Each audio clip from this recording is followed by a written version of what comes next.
I'm pushing open and accepting a few more people. Thank you everyone for joining us today. I appreciate y'all for coming out. It is the Community Impact Grantmaking Sessions for Art and Creative Culture. Do you want me to introduce you, Hal? No, that's okay. We're so glad to have all of you all today. Yeah, I'll go and jump in. Hi, everybody. I'm Hal Cato. I see some familiar faces and some new faces. I'm about 18 months in as my latest gig here as the CEO of the Community Foundation. Some of you may know my backstory. I started my first nonprofit right out of college in 1991, and I fell in love with this sector then. And as many times I've tried to quit it, I just can't. And so having the opportunity to come here after leaving Thistle Farms, and then Oasis Center before that was just um, too good of an opportunity to pass up. To have an opportunity to come in and follow a founder and work with a team in taking this community foundation to the next level. Uh, that level to me is where we move from being, a charitable bank to a community leader, and an advocate for all of you and the whole sector. So I want to let me share my screen and get a um, some of you, I hate for this to turn into a rerun. If any of you guys were on the call, we had quite a big group on Friday. Um, Nicole, how many were on that one? 130 signed up. Yeah, so that was a I know lot. So I at one point it huge was over 100 that attended. yeah, so apologies to any of you who are seeing a rerun of part of what you saw on last Friday, but I thought it would be really helpful for you to get a little bit of a peek at the journey that we've been on and how we've gotten to this point in our grant making um, approach and where we want to go from here. So when the board first hired me, they wanted a strategic plan immediately. The Community Foundation has not done a formal strategic plan in quite a long time. And Nashville population has grown over 71% since this foundation was started 32 years ago. So clearly we're not the same community that we were back then.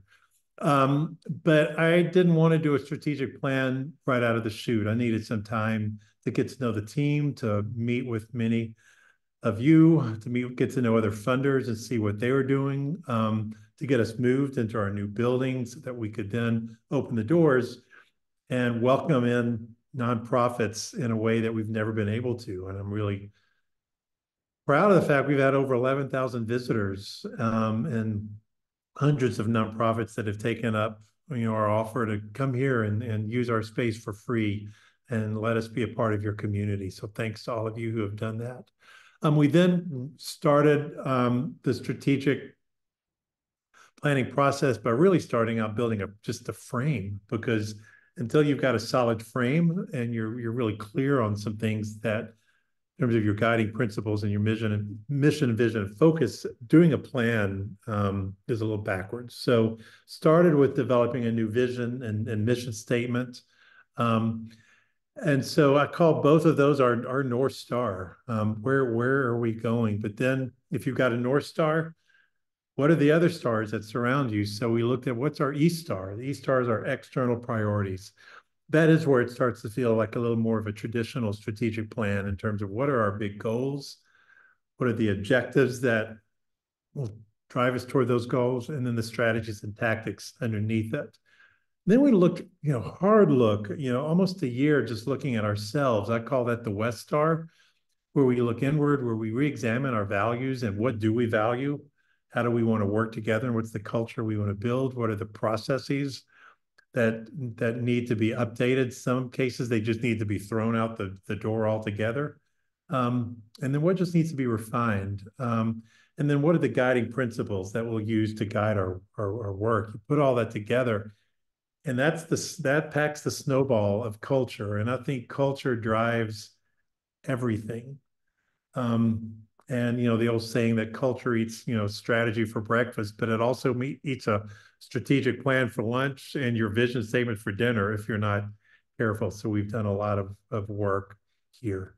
Um, we worked with our board and staff on a new mission statement. The old mission statement, it says to match generosity with need, and just rounding that out more than we have, which our new mission is really about building a more thriving and inclusive community today and for generations to come, speaks to the nature of a community foundation. I mean, donors are creating funds here that are meant to live in perpetuity.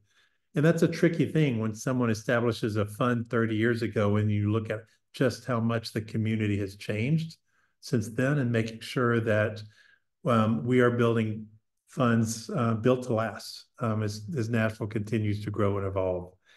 And then to me, the most important word in here is how we transform thoughtful generosity into positive change. I think we've all seen philanthropy and generosity that what maybe wasn't quite so thoughtful or intention. And so we are going to be offering a lot of educational opportunities for our fund holders to come together and learn from one another, and to learn about the work that you are doing. This is something that people have been asking for Community Foundation for a long time. Um, you know, um, one of the very first things we did before we even moved into this new building was our staff started coming together in small teams, and we told stories about what do we look like when we're at our best. And if any of you are familiar with appreciative inquiry, which is really about focusing on the positives and who we are when we're at our best and what's taking place, rather than a deficit-based plan, pretty powerful. And so we developed a new set of value statements, but then some guiding principles behind that. And I'm showing you all this, and we will get this PDF out to you, so don't feel like you got a screenshot every second of this. But I do want you to see the values that we hold true to one another and the guiding principles behind it. So when we talk about, grounding the work in trust, to be honest, that starts with what we're doing today, which is how we share information widely, intentionally, and openly. We've never been as open and transparent about our grant making process as we have this cycle, and I hope that only improves as we go forward. We also set an internal North Star statement for ourselves. A lot of organizations, and I've done these in the past, where you write a big, bold vision statement. We didn't do that quite yet, because what I wanted to do was start with an internal North Star. So my goal when I look at this statement is, in 3 to 5 years, how do I want each of you and our fund holders and the mayor's office and our friends at United Way to describe the Community Foundation? And we talked about trusted and valued partner, connector, solution seeker, and for me, which is what I'm most passionate about, is how we're a servant leader for you. So I hope that in the months and in years to come that you will see these attributes in this Community Foundation. And then the last thing, and I'll start to wind this up. Most people, when you hear the word foundation, you think of one thing. It's a grant. How much can I apply for? When can I apply? It's almost like, we're these series of mysterious ATMs that if you enter in the right application and you have the right relationship, some money will pop out. And that is certainly the case. But I want the most important word in our name to not be foundation, but community.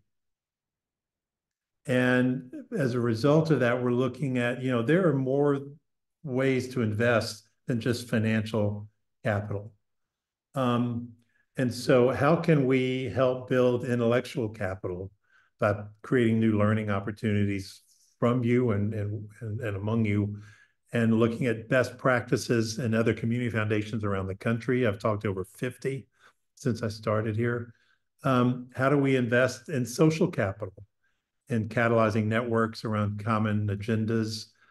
Reputational capital is really important, especially for smaller and emerging nonprofits, especially those who are led by leaders with lived experience. That's really important in that issue area, and how we can lend our reputation and our collateral to give them opportunity to open more doors that'll help them get on the fast track to success. So we are talking about not just financial capital, although that's what we're talking about today, but just know we're also looking at other forms of capital that not just this foundation, but this is a conversation I'm having with all the other foundation leaders, because we need to be doing more than just your annual grant review.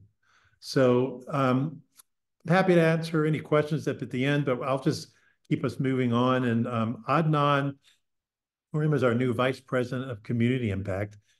I'm so excited to have him here. He's a native Nashvilleian, K through 12 MNPS. His parents are professors here, and he went away to a couple of big cities and around the world, doing some really cool work with national and international nonprofit organizations. But he's passionate about capacity building, and he's passionate about this work, and we're super lucky to have him here. So he's leading the team now, and Nicole's part of that. Nicole, as many of you know, if you've worked with Giving Matters, you've probably talked to Nicole. She's just such a valuable team player here, and wants all of you to put your best foot and your best story forward. And then the last person on there is Laundria, who has been part of the Community Foundation for as long as there's been a Community Foundation, and she's still a key part of the Community Impact team, and will be a part of helping review your applications and getting the word out. So Adnan, with that, I will toss it over to you.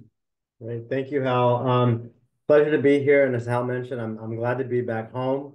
I think I made a poor choice of an outfit today. I don't know if you're seeing the same illusion and optics from my bad choice of attire today, but so I apologize. But I'm glad to be home. As Hal has mentioned, I've spent over the last 15 years on the nonprofit side.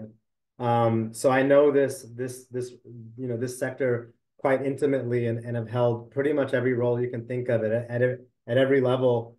So I come from that frame of mind and from that lived experience. And so I'm very much on that team. I'm only 2 months into the foundation world, so very much my habits are still on the other side of the table. I was a fundraiser for a while, so I get it. And I led programs, so I really truly do understand that experience. So I'm just glad to be here and back home, and be able to be a positive member of the community that raised me.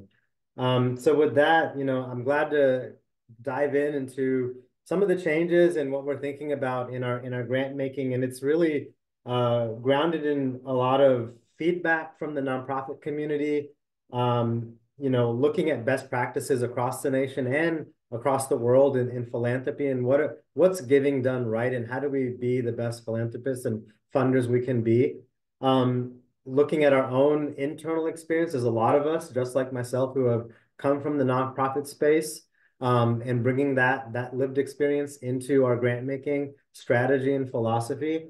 And ultimately, what's the best way that we can really serve Middle Tennessee and our communities, and how are we being thoughtful of that? And that's what really drove a lot of the changes. And so just want to go over some of our high level changes that are honestly some of the biggest ones. The first one is really rooted in trust, and the idea that we need to really trust our nonprofit partners. And that's the shift from restricted programming to unrestricted general operating programming funding. I think by restricting funding, we really do undermine the expertise, the proximity to community, and the knowledge that you all have in that focus area and that kind of work that you do. And we really undermine that by restricting your ability to best use funds for however you need to see fit to really achieve your mission. And so that's one of our biggest changes, is that move from restricted to unrestricted. The second and third, if you read the memo that came out when we announced the applications on June 3rd, in the letter that Hal sent out to everyone, is the dilemma of, do we go wide, do we go deep? And I can put a bet that most of you on that side aren't, or either currently grappling with that dilemma of, do I go wide, do I go deep? How do I define impact if I go wide, or how do I define impact if I go deep?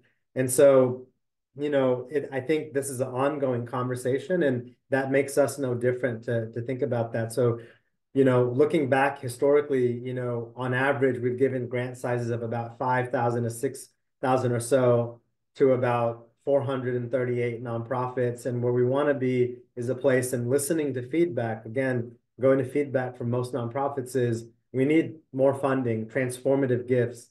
And so the shift from smaller grants to average sizes of about being 20,000 for each grant. And really, to Hal's point about, what's our investment in our engagement with our nonprofit partners that's beyond just the grant.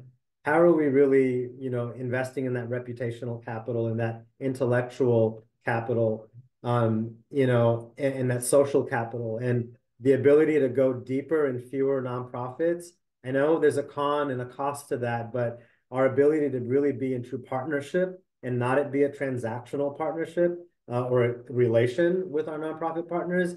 How do we, build out the ability and capacity for us to go deeper in that regard? And so that's where we're going to deeper investments in 150 grants in nonprofits, and a preference really, while larger nonprofits are still eligible to apply, we are making a preference to small to mid-sized nonprofits so that average grant size is a bit more transformative for those that are receiving those awards. So we can go to the next slide. The other big change is our focus, really moving into, funding a wide array of things, but really looking into where most of our donors have really invested, where is most of our endowed field of interest funds, and where have our funds historically gone to, and where can we fine tune, where we focus our expertise, our knowledge, our learning in areas that we've historically funded and where we can learn more by having deeper investments. And that led us to the impact areas of arts and creative culture, child youth development and education, and positive mental health and quality of life. And, really driving from three things. This is where our field of interest endowed funds have been. These are important for Middle Tennesseans to thrive, and where we can really go deep and foster more meaningful partnerships. And so that's where we're moving forward in. And today, obviously we have folks on the call that are really interested and are doing important and meaningful work within the focus area of arts and creative culture. This is all available on our website, but we wanted to really touch on what's the center theme here for what we're focusing on within arts and creative culture is this idea of inclusion and belonging and the sense of connection. And our primary funding goals really are centered around that, is how do we, support those organizations that are within the arts and culture that are expanding experiences for those that are not benefiting from the prosperity of our region, that are feeling more excluded by each day from being able to feel connected. And we know you all know more than anyone that if you're not feeling connected, arts is a strong vehicle, and accessibility in the arts is a strong vehicle to feel connected in our community. And so we really want to support those organizations that are driving that change. And so I know we've got a lot of questions, and we're going to try to, when we sent in the registration form, there was an opportunity for folks to ask questions, and we looked at all of that, and we compiled, I think, what was the common themes and the most common questions. And so we wanted to take an opportunity to go ahead and preemptively answer that. But I wanted to pause here for a second. I don't know, Hal, if you wanted to add anything else before I move on to answer some of the questions that came in, or if we're good to move on and I can answer some of those questions. Yeah, no, let's move on. I want to make sure we get in time for everybody to get the questions out there. Okay. And again, this is on the website in our grant guidelines, but no longer the need to request an amount. As we said, we're giving general operating unrestricted funds, and so it's according to your budget size, and that's again pretty self-explanatory there. What the ranges are if you fall within whatever operating budget size that you're in. And again, just for review, the timeline, the applications are live now. They'll close on the 30th, and we'll have about 2 months where CMT staff, board members, and review committees will be reviewing the applications, and we'll hear about announcements of grants awarded in the beginning of the third quarter of this year. And as a reminder, there's other additional grant opportunities coming down the pipeline beginning on August, two of which are the Women's Fund and our Fund for Animal Welfare. And if there's any additional outlying grant opportunities that fall outside of our community impact grants, just be sure to look at our webpage on August 1st to see what other opportunities are there. So by and large, most people just wanted to attend these virtual sessions just to learn more. There's folks that are new to grant writing or new to their role or new to this space and in the focus area or new to the foundation itself and just wanted to learn. And so I hope a lot of what we just shared right now answers a lot of that curiosity. I think we answered, it was a common question again, how can funds be used? And it's pretty simple. It's unrestricted. It's at your discretion how you want to use those funds if those funds are awarded. Reporting is going to be a final report. We're not going to ask for quarterly reports, written reports in that way. It's just going to be one final report that's attuned to the application questions that we asked, is to see, what kind of impact was made, what was success. But it's also a two-way street when we look at our final reporting this year and moving forward. It's not just us asking how your organization did to work towards the advancement of your mission, but also how did we do? How did we do as a partner? Did we support you well? Did we really live up to our values and provide that kind of support, as Hal mentioned, beyond the grant making? And, are we really being a true partner and moving away from a very transactional relationship and learning with you? How are applications scored? So we're currently in the process of finalizing our rubric that corresponds with the application and the questions asked in the application. I think if are familiar with foundation rubrics, it's quite a standard rubric where we're scoring based on the strength of the answers to those questions. But I will say it's not just about the score on a rubric. That's just one piece. One thing I wanted to share, also that's part of our grant making strategy moving forward is this idea. I don't know how many of you are familiar with this concept of movement ecology or the ecosystem in which you work in, but if we're choosing to fund, inclusion and accessibility in the arts, yes, we want to fund those that are really compelling applications, but also looking at the ecosystem within the arts. Are we just funding direct service organizations only, but we're ignoring those organizations that are being courageous enough to push forth policy and advocacy? Are we supporting those organizations that are really doing structural organizing? Are we supporting those organizations that are, doing mass mobilization or doing work that's out of the status quo and bringing in alternatives to what we know as the norm and challenging the norm? And, so it's really looking at the diversity. From looking at my arts and culture portfolio of grantee partners, do they make up the ecosystem that's needed to really push forward this notion of accessibility and inclusion in the arts? So it's being much more strategic than just a score. And I think the work that you do can't just be judged on a score and a rubric, but it's also our duty to the community to be a bit more strategic in how we're giving that funding and a variety of other factors that we're going to be glad to share when we have those finalized on what we're looking for in years to come, being transparent about that. There was a bunch of questions around, I'm not sure which focus area to apply to. I straddle between the two.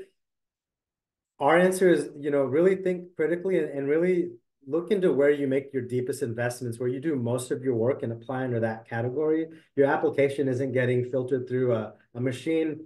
Real people are going to be reviewing it and looking, where those intersections lie. And so nothing's going to automatically just disqualify you without a person reviewing your application. But we really want to just look for depth of how deep you're going within that and where you're going the deepest and apply under that focus area. I think those are the most common questions. And I now, want to open it up. Nicole, I don't know if we've got questions that have came in that we can answer, or people can put them in the chat box and we can answer them. Yeah, you all are welcome to submit questions via the Q&A feature. That'll allow you to submit them either anonymously or under your name. If you there's not so many of you that if you do put a question in the chat, I'll also see it. So now's the time to submit those if you haven't had a chance to already. I do have 2 questions so far, Adnan. One is how do I take a more active part in the grant making process to fund the work I am doing? And both of the questions are anonymous, so I won't be able maybe to get more information there than that. So the question again was, how do I take a more active part in the grant making process to fund the work I am doing? Hmm.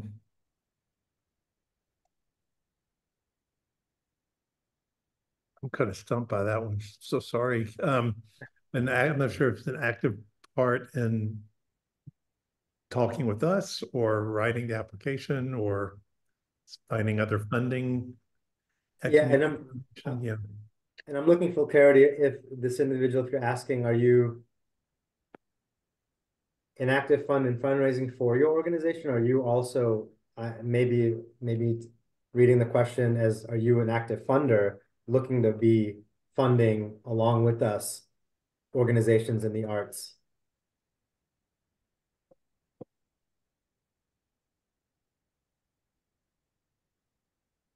I'll give them a second because you're also welcome to submit more of that question via anonymously in the Q&A. I'll move on to the next one, and then if that one comes back up, I'll pop back up with that. The next one is, will we have access to our score or the reviewers' comments if we get accepted or rejected from the rubric? We generally do not share scores. We absolutely can talk to you, let you know maybe why it wasn't selected, but this is not a public government style selection process. However, we are going to be sharing the rubric that we'll be using so you can at least see, which should be very helpful. Most foundations don't put that out there, but I thought, why not? So we will be sharing that rubric with you.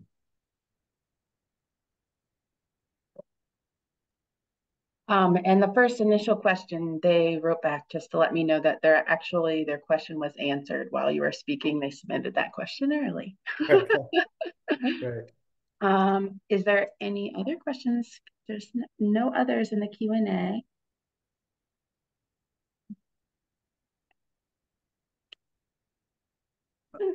I just want to say, I know this has been a tough year for the arts, and we are committed to leaning in. And it's the 3 impact areas, as Adnan mentioned, those were all really funded from trust that donors have led to us over the last 30 years. And so we're working to try to grow that so we have more money to give away. And next year we'll be inviting our fund holders to co-invest with us, but sort of baby steps to getting there. But I just appreciate the work that you guys are doing. It makes our city a community.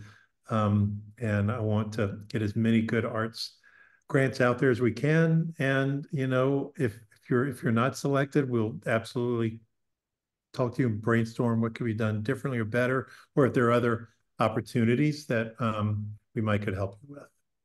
So.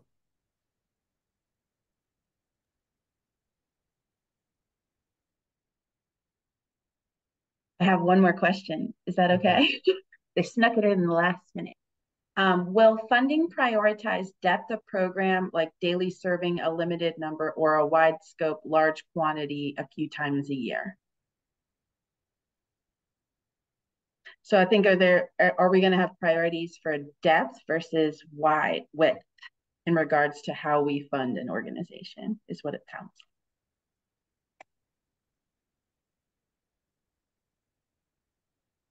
like. Yeah, I don't think it's as black and white as one either or. I think it's got to take into, a few things, like are you really addressing a real need? So again, looking back at the application questions, is the need pervasive, and is your strategies sound, and is the methodology really addressing that need? Is there a logical flow to that? So I don't think it's a one or. I think it's a bit more nuanced than just, am I yeah, so I don't think it's so black and white. I think it's a relation to to the complexity of your strategies to you know, yeah, so I don't think it's so black and white of one or the other.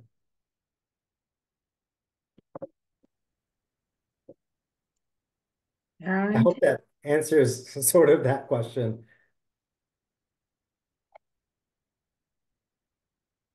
There aren't any more questions submitted. I think we may be able to give some folks a little bit of their time back. All right, you get the rest of your 3 o'clock hour back. Let us know if you have any other questions. Thank you again for signing in. Appreciate you guys, and we'll see you around. Thank you. Okay.